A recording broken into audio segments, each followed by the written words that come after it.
futsal à Louvret avec notre invité. On va revenir sur, en tout cas, l'UFOLEP en 2020 et les perspectives en 2021. Et puis tout à l'heure, je vais recevoir Victor Jean-Noël. Ah, notre monsieur Voile. Oui, monsieur Voile qui nous parlera donc des perspectives de la voile traditionnelle en Guadeloupe pour cette année 2021. Et puis on dira deux petits mots aussi sur Daniel Seguin. Il est sixième. Il est sixième là. Mais ils sont tellement tout près l'un de l'autre qu'il peut être second demain. C'est vrai, c'est vrai. Il peut être second demain. Alors, il y a également un point sur lequel je voudrais réagir rapidement avant de démarrer avec Steve Bistoquet. En parlant des États-Unis, nous avons un petit événement qui va se produire en Guadeloupe demain. Il y a un joueur de football en Guadeloupe qui évoluait en université aux États-Unis, à Syracuse University. Il s'appelle Luther Archimède. Il est en Guadeloupe, il est sélectionné chez les Guada Boys de Jocelyn Gloma. Et demain, à 15h, eh bien, il sera drafté par le championnat professionnel américain MLS, hein, c'est ça, le MLS. Et ça va se faire en direct en Guadeloupe sur un site. Et il sera donc directement drafté et il sera mis en contact avec son club de la Guadeloupe, en tout cas en visioconférence. C'est bien ça. Hein? C'est bien, ça prouve que cette filière-là, qu'il y a d'autres filières que la filière européenne. Et que justement en plus il y a pas mal de jeunes qui partent vers 16 ans, déjà 16-17 ans aux États-Unis, de plus en plus ça, il y a des gens qui bossent pas mal là-dessus, et de voir que justement ils peuvent avoir une bourse, ensuite se faire drafter, c'est encourageant, parce qu'on a trop tendance à voir que Paul Caraïbe ne nous envoie que dans une seule direction. Absolument. Bonsoir Steve Bistoquet. Bonsoir Daniel Marius. Alors nous allons parler bien sûr pendant un petit quart d'heure, nous allons parler, un gros quart d'heure, nous allons parler futsal. On s'est rendu compte que le championnat de futsal, en tout cas la saison futsal 2021 a démarré sur les chapeaux de roue. Il y a déjà eu pas mal de compétitions et aujourd'hui on peut dire que c'est une affaire qui a bien démarré compte tenu des péripéties que vous avez subies comme toutes les autres disciplines. Oui, on a quand même subi de plein fouet cette pandémie. Et on a en plus après subi les directives qui empêchaient au gymnase d'être ouvert. Donc maintenant, c'est vrai qu'on a sauté sur la brèche. On se tenait prêt de toute façon. On était prêt à commencer. Donc dès lors que ça a été, on a eu le top départ. On a commencé rapidement avec une coupe express. C'est-à-dire qu'en fait, en 15 jours, on a fait une coupe. Alors, on n'a pas énormément de clubs, donc ça veut dire qu'en faisant des matchs tous les 3 jours, on peut enchaîner quart de finale, même tour préliminaire, quart de finale, demi-finale, finale. Donc ça, c'est ce qui a été fait avec une finale le 3 janvier. Et on a enchaîné le 7 janvier avec la première journée qu'on a enchaîné. Et on a enchaîné ainsi de suite jusqu'à dimanche où aura lieu la 3e journée. Donc on est bien parti. Alors avant de parler en tout cas des perspectives de cette saison futsal pour 2021, les clubs ont souffert après donc cette période compliquée. Il y a eu des désistements. Est-ce qu'il y a eu des clubs qui ne repartent pas? Est-ce que vous subissez un peu comme le volleyball, hein? Alors, c'est les affres en tout cas, du confinement? Non, pas du tout. Il y a quand même des clubs qui ont été très démobilisés, du moins, pardon. D'autres, au contraire, ont continué à travailler, se sont même restructurés. Pour notre part, nous, on a profité pour intégrer pas mal de jeunes joueurs. Et donc, ces quelques mois de décalage nous ont permis quelque part de les faire mûrir un petit peu. Ce n'est pas terminé, mais en tout cas, beaucoup de clubs ont mené des actions, se sont restructurés, surtout administrativement, et au niveau de la communication aussi. Beaucoup de clubs ont passé un petit cap là-dessus. D'autres ont été un peu plus attentistes. Mais vu que la structure qui gère la compétition, elle, était solide, on a donc pu justement reprendre de plus belle. On a un club qui a dû arrêter malheureusement, mais ce n'était pas à cause du Covid, c'est simplement, c'était des raisons complètement extérieures. Et on est passé de 8 à 10 clubs malgré tout. sans mal. Et donc, ce qui nous permet d'avoir tous les dimanches de belles fêtes. Donc, c'est vrai que notre calendrier est beaucoup plus recentré sur le dimanche pour des raisons sanitaires et de disponibilité et de retard, surtout par rapport au calendrier. Mais je ne désespère pas qu'on retrouve nos journées en semaine. Très bientôt, d'ailleurs, dans la semaine prochaine, je crois que on aura des journées en semaine. Et c'est aussi ça qui fait notre fête, enfin la fête du futsal, on la célèbre du lundi au dimanche, on n'a pas de jour privilégié. Et surtout le cap qu'on a passé, c'est que désormais on a un championnat qui est diffusé en direct sur YouTube. Et je pense qu'on est le championnat amateur, tout sport confondu, le premier à être dans cette configuration-là où on a nos matchs avec plusieurs caméras, ralentis. Donc on a vraiment passé un cap à ce niveau-là en termes d'organisation. Et tous ceux qui nous ont rejoints ont pris le wagon en route. Donc on est assez satisfait. Alors, est-ce que vous avez vu, donc vous avez vu votre nombre de licenciés augmenter? Tout à fait, non. Nous on a. Alors, les clubs ont mis beaucoup de temps à finaliser leur licence, comme dans beaucoup de ligues. Mais une fois qu'on est parti en décembre, tout s'est régularisé instantanément. Donc nous, je pense qu'on doit frôler les 200 licenciés, parce que pour le futsal, hors mat futsal. Et sachant que je prends une moyenne de 20, mais sachant qu'il y a des clubs qui en ont 25, d'autres qui en ont 30, donc on dépasse, je pense, les 200 licenciés maintenant. Alors, maintenant, vous parliez de matchs. De quelle salle pouvez-vous disposer maintenant? On sait que vous jouiez souvent à Fouillol ou à Capesterre ou à Petit Canal. Où peut se jouer aujourd'hui le futsal? Alors, on a joué qu'une seule fois à Fouillol, et je pense que ça sera plus trop le cas, parce que c'est pas une salle qui est parfaite pour les captations. Donc Je voulais dire Petit-Bourg. Petit-Bourg, oui, tout à fait. Petit-Bourg, c'est une salle Français. effectivement qui a été très prisée, notamment pour des phases finales, des choses comme ça. Pour l'instant, on a toujours les mêmes gymnases. Maintenant, on a également pu faire les premiers matchs de futsal de l'histoire de Rivière-des-Pères. Donc, on est très content parce qu'on a maintenant une équipe à Basse-Terre et une équipe qui se débrouille très bien. Ah, cette salle fonctionne? Oui, tout à fait. Elle existe. C'est une belle nouvelle. J'étais très content de la découvrir. C'est un très très bel ouvrage et je trouve que La ça. salle au nom de notre De Didier Zina, oui. Dinard. Didier Zina, C'est oui. bien celle-là. Voilà. Bien. Donc, vous pouvez le rassurer. Il y a la salle. Bien, il y aura peut-être du handball un jour dedans, mais en tout cas, le Ou du futsal, basket, voilà, ou du basket, toujours. voilà. Mais en tout cas, en termes de pratique futsal, c'était une salle très agréable. Et surtout pour les techniciens, pour la captation, ils étaient très satisfaits parce qu'il y avait de la place. Il y avait elle est vraiment bien faite cette salle-là.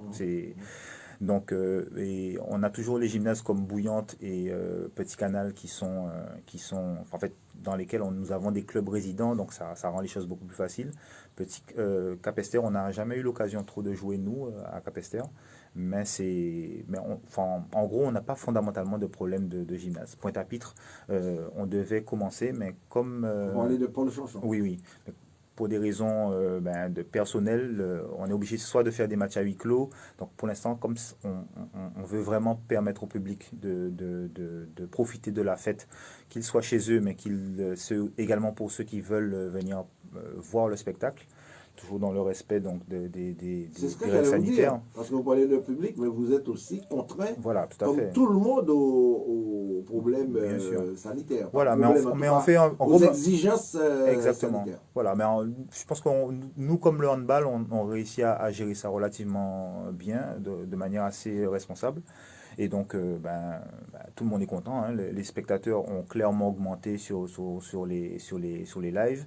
Et derrière, les supporters des clubs, notamment, on était quand même très content de voir des Bastériens assister à des rencontres de futsal à Basse-Terre. Ça aurait été vraiment malheureux. On aurait été vraiment déçus de ne pas pouvoir leur permettre d'y rentrer.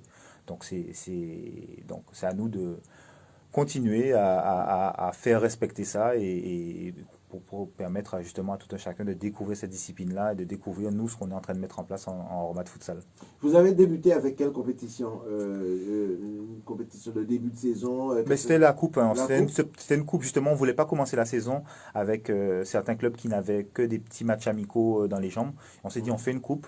Elle a peut-être pas parce qu'en fait nos coupes en général sont des open, c'est-à-dire qu'on invite n'importe quelle équipe, n'importe quelle association, comme la Coupe de France en fait en réalité, n'importe quelle association peut s'inscrire à notre coupe et participer. Donc n'importe quel club peut jouer contre le Fax au premier tour. On peut constituer notre petit club là maintenant. Tout à fait, tout à fait. Exactement, copains, voilà. Et on vient jouer. Vous vous inscrivez et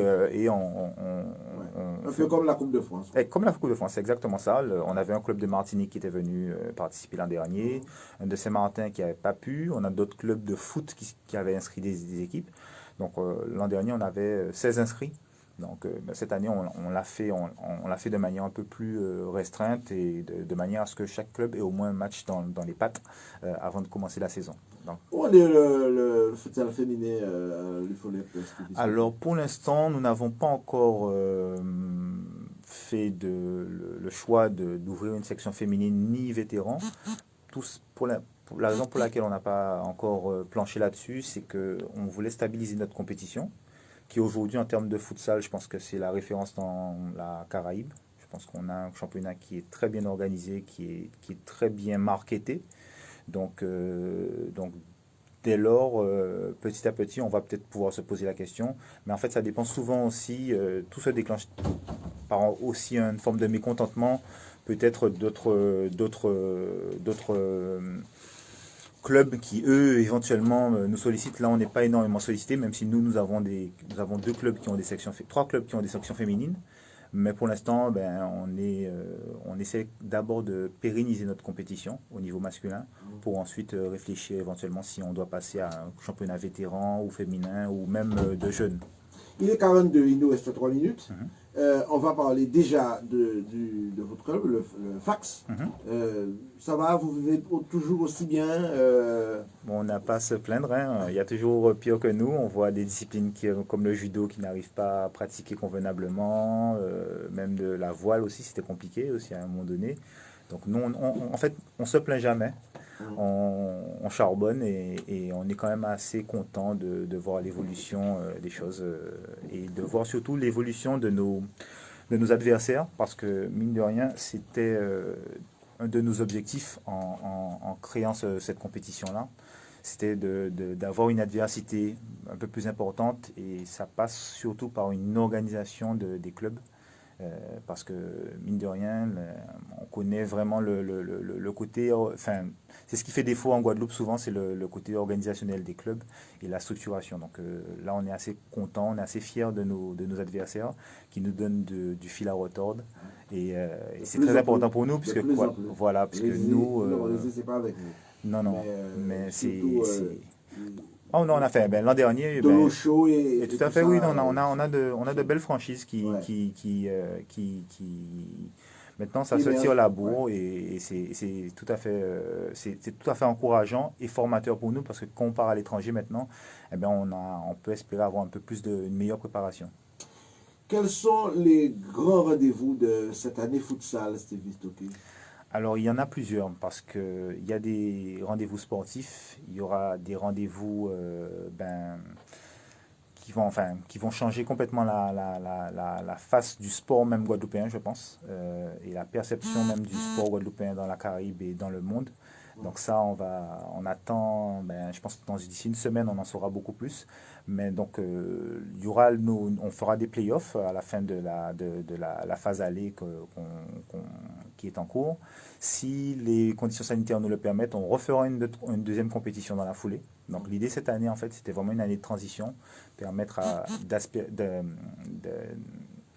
d'aspirer de nouveaux clubs, de les aider à se structurer, et aussi bien au niveau de leurs arbitres, de leurs dirigeants, de leurs joueurs, et derrière de permettre d'offrir ce spectacle en direct. Donc cette année, si des conditions sanitaires nous le permettent, on renouvellera une deuxième compétition, un deuxième championnat dans la foulée, ou après vers la fin du mois de mars. Et derrière, après, on passera à d'autres une autre structuration, donc avec peut-être un changement de règles, un changement de vision et des perspectives pour les clubs qui seront champions avec d'autres compétitions par la suite. Et pour terminer, Stevie Stocké, bien sûr, le futsal UFOLEP et le futsal LGF restent toujours sur une ligne, en tout cas parallèle, sans se rencontrer, Alors, même en sélection. Je ne sais pas. La sélection, j'ai toujours dit, je ne veux pas parler de sélection parce que c'est pas quelque chose. Je ne suis pas. Quand il y a un sélectionneur, le sélectionneur, il choisit qui il veut et je n'ai pas interféré là-dedans. Ouais. Donc mais on discute, hein, on discute. On est des Guadeloupéens, on discute. Mais bon, il y a deux visions qui sont différentes. Il y a deux vitesses qui sont différentes. Et il faut respecter ça aussi. Je prends pour cause, hein, il y a du cyclisme en UFOLEP, il y a du cyclisme hors UFOLEP, il y a du foot également en UFOLEP, il y y a du foot... L'un n'empêche pas l'autre. Mais non, tout à fait. Enfin, en tout cas, nous, on tient énormément à conserver notre liberté d'agir, parce que nous, c'est ce qu'on réclamait, c'était que le futsal soit géré par des dirigeants de futsal. Et donc, pour nous, c'est pas possible de... on n'arrive pas à admettre cette pensée pseudo-coloniale qui fait qu'on doit dépendre d'autres disciplines pour développer la nôtre. Donc, on est assez satisfait quand même de ce qu'on a réussi à mettre en place. Et l'important, c'est que tout le monde joue au futsal, tout le monde puisse pratiquer cette discipline-là, où qu'il soit, dans quelque ligue ou confédération qu'il soit. Nous, ce qu'on veut, c'est ce qu'on a toujours voulu, notamment au FAC, c'était que ce sport-là se développe, soit connu et soit reconnu, parce qu'il y a beaucoup de pratiques diverses du foot, et le futsal a quand même ses codes. Et on est content, beaucoup de gens viennent regarder des matchs et nous disent tiens, on ne connaissait pas, ça nous a plu, l'ambiance nous a plu, le jeu nous a plu. Et c'est déjà une victoire pour nous. On n'a pas spécialement besoin que tout le monde pratique, mais au moins que tout le monde connaisse et que derrière, après, on puisse même représenter la Guadeloupe de manière positive à l'extérieur. C'est ce qu'on fait déjà et je pense que ça va s'amplifier. Et pour juste terminer, en quelques mots... On n'est pas obligé de terminer.